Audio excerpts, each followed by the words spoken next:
हमारा the amount of oxygen use to decompose organic matter in water over a specific time period. Usually हम जो है ना 5 days का टाइम पीरियड लेते हैं। ठीक है। यस। अगर हमारे पास कोई सैंपल आया, कोई भी जो है ना वो किसी भी जगह से हमने वाटर का सैंपल लिया है, थोड़ी सी अमाउंट में वाटर लिया है, सैंपल लिया है वाटर का, और उसके यस अंदर जब हमने चेक किया डिजॉल्व ऑक्सीजन तो उसकी अमाउंट बहुत कम आई। इसका मतलब क्या है? कि उसमें ऑक्सीजन कम है उस वाटर सैंपल में। वहाँ हमने फाइंड आउट किया तो उसमें ऑक्सीजन कम आई, तो इसका मतलब क्या होगा कि इस पानी के अंदर ऑर्गेनिक वेस्ट प्रेजेंट है, जिसको डिकम्पोज करने के लिए जो ऑक्सीजन थी वो यूटिलाइज हो गई। यस। बात समझ आई? तो अगर हमारे पास डिजॉल्व ऑक्सीजन की अमाउंट ज्यादा है वाटर के अंदर तो वो किस चीज को इंडिकेट करेगी? ये इसमें ऑर्गेनिक मैटर कम है। हाँ, इम्प्योरिटीज प्रेजेंट नहीं है, वाटर जो है ना वो ज्यादा हेल्थी है। यस। ठीक है। A high biological oxygen demand indicate a high quantity of organic waste and low dissolved organic oxygen level. अगर it is used to assess the health of water bodies, higher dissolved oxygen level indicate higher productivity and little pollution। इसका क्या मतलब हुआ? ये oxygen levels के according हम बताते हैं कि जिस बॉडी ऑफ वाटर में ऑक्सीजन लेवल्स हाई है उस मतलब उसमें पोल्यूशन कम है, क्योंकि कोई ऑक्सीजन इस्तेमाल नहीं हुआ वेस्ट डिकम्पोज करने के लिए। शाबाश। और वाइस वर्सा हो जाएगा। ठीक है। अब हमने जो व्रिंकल मेथड है उसको यूज करना है to measure the biological oxygen demand. और बेसिकली ये किसको यूज करेगा? यहाँ पे जो रिएक्शन है वो रिडॉक्स रिएक्शन यूटिलाइज होगा। Redox techniques for measuring dissolve oxygen in water system. Winkler method है वो वाइडली यूज होता है पानी के अंदर डिसॉल्व ऑक्सीजन को फाइंड आउट करने के लिए। और ये किस मेथड को यूज कर जो व्रिंकल मेथड है ये किस टेक्निक को यूज कर रहा है? रिडॉक्स टेक्निक को। बेसिकली इसमें ऑक्सीडेशन और रिडक्शन रिएक्शन होगा। अब उसमें हम क्या करते हैं? प्रिंसिपल क्या है जी? Oxidation of iodide ion to water by oxygen to produce iodine. हमने क्या करना है? आयोडीन आयन की ऑक्सीडेशन करवानी है। आयोडीन आयन हमारे पास किस फॉर्म में होता है? -1 फॉर्म में। जब यस। इसकी ऑक्सीडेशन होगी तो बेटा ये किस में कन्वर्ट हो जाएगा? आयोडीन। आयोडीन। तो हमें उस अमाउंट से पता चलेगा कि जितनी आयोडीन प्रोड्यूस होगी उतनी हमारा जो वाटर है उसके अंदर ऑक्सीजन प्रेजेंट होगी। मतलब amount of iodine produced is directly proportional to amount of oxygen present in our sample। क्योंकि आयोडीन आयन ने ऑक्सीडेशन होनी है ना इसकी, तो वहां पे जो ऑक्सीजन होगी उसकी रिडक्शन हो जाएगी। यहाँ पे नेक्स्ट आप रिएक्शन देखिएगा, वो हम अगर रिएक्शन की बात करेंगे। फिलहाल जो है ना ये बात आपको समझ आ गई जो हमने सिंपल सी की है कि जितनी हमारे पास आयोडीन प्रोड्यूस होगी वो डायरेक्टली प्रोपोर्शनल होगा किसके? Amount of oxygen present in sample. Next हम क्या करेंगे? हमने redox reaction for oxygen determination कि बेसिकली हम यहाँ पे किन किन स्टेप्स को फॉलो करके फाइंड आउट करेंगे amount of oxygen dissolve in water. सबसे पहला जो यहाँ पे हम स्टेप को फॉलो करेंगे वो क्या है? Oxygen in water oxidize iodide ion to iodine. इस स्टेप में क्या होगा कि जो हमारे पास ऑक्सीजन प्रेजेंट है वो उसकी क्या होगी? रिडक्शन।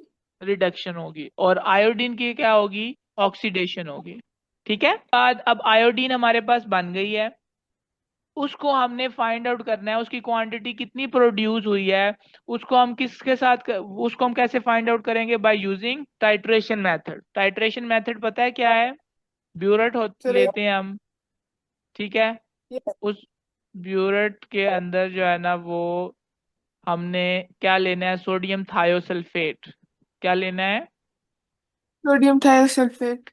सोडियम थायोसल्फेट लेना है। और उसकी हमने ट्राइट्रेशन करवानी है। नीचे सैंपल कौन सा लेंगे?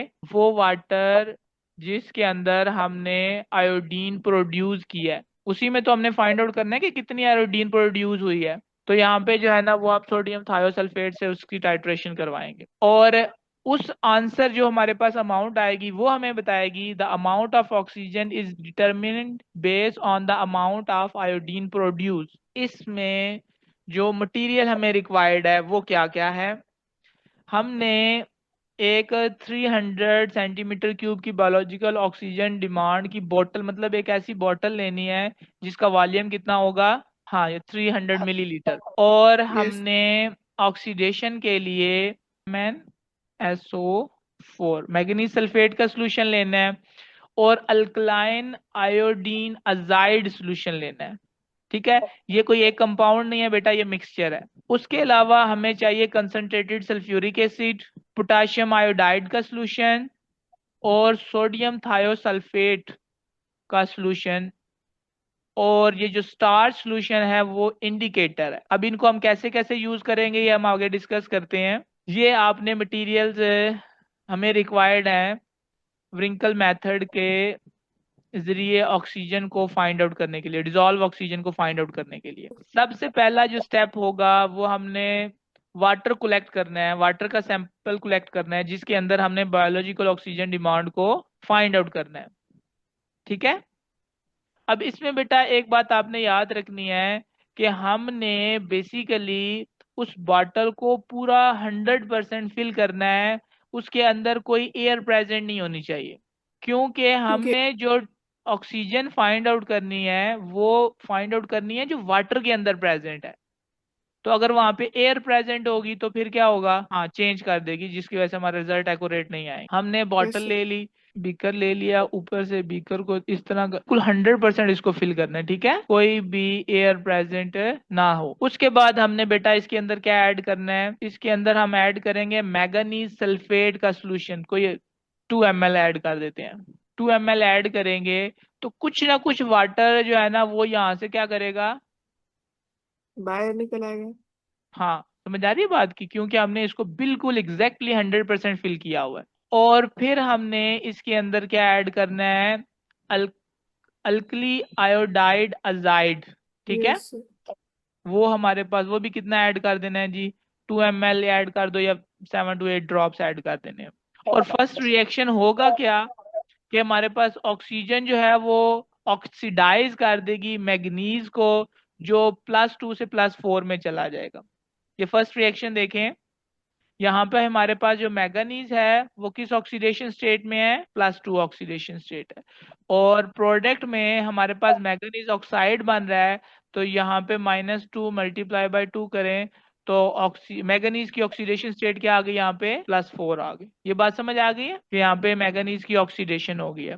और बेटा ये जो हमने यूज की ना अल्कलाइल आयोडीन अजाइड, तो अल्कली या अल्कलाइल का मतलब क्या होता है कि उसके अंदर बेस प्रेजेंट होगी, तो हम बेसिकली सोडियम हाइड्रोक्साइड यूज करेंगे। तो सोडियम हाइड्रोक्साइड में जो है ना वो हाइड्रोक्साइड आयन से और ये यस। ऑक्सीजन है जो हमारे पास कन्वर्ट हो जाएगी वाटर में आफ्टर केमिकल रिएक्शन। अब यहाँ पे आपने नोट कर लेना है कि मैंगनीज के 2 मोल यूज हुए, ऑक्सीजन के कितने मोल यूज हुए, 1 मोल। यस। अच्छा जी, उसके बाद जो हमारे पास सल्फ्यूरिक एसिड ऐड करना है किसके अंदर, वो जो हमारे पास सैंपल आया जिसमें हमने क्या क्या ऐड किया हुआ था पहले, जिसमें हमने एल्कलाइन आयोडाइड अजाइड और manganese solution sulphate solution sulphate का ऐड किया। सोल्यूशन ऐड किया था। ठीक है, यस। अब जब हम मैंगनीज सल्फ्यूरिक एसिड को ऐड करेंगे ना तो क्या होगा कि हमारा जो मैंगनीज ऑक्साइड है बेसिकली जो +4 ऑक्सीडेशन स्टेट में है, वो एसिड के साथ रिएक्ट करके, ये H पॉजिटिव आयन किधर से आया है, जो हमने सल्फ्यूरिक एसिड ऐड किया है, कन्वर्ट यस। हो जाएगा मैंगनीज +2 ऑक्सीडेशन स्टेट में। यस। ठीक है, अब यहाँ पे देखें हमारे पास जो आयोडीन है, आयोडाइड आयन है, वो किस में कन्वर्ट हो गया, आयोडीन में। मतलब -1 से किस में गया, 0 जीरो। में। तो इसकी क्या हो गई है, ऑक्सीडेशन। हम्म, ऑक्सीडेशन स्टेट इंक्रीज के ऑक्सीडेशन हुई है। ऑक्सीडेशन हो गई है। ठीक होगी बात।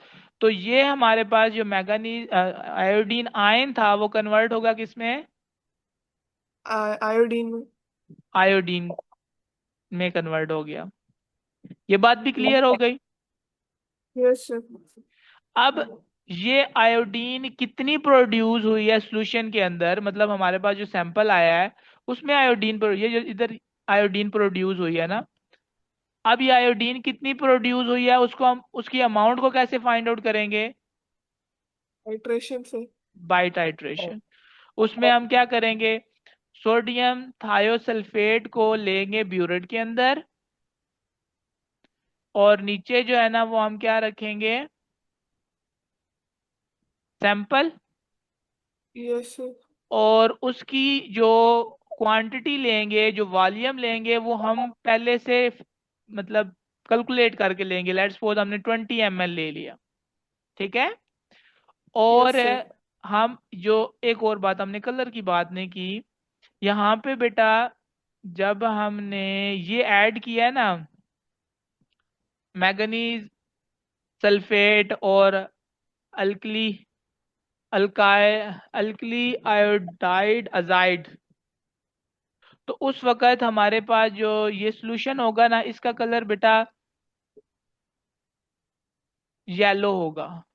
क्या होगा? ये लो। येलो होगा। और फिर जब हमने सल्फ्यूरिक एसिड ऐड करेंगे ना तो इसका मतलब डार्क ब्राउन येलो हो जाएगा। कौन सा?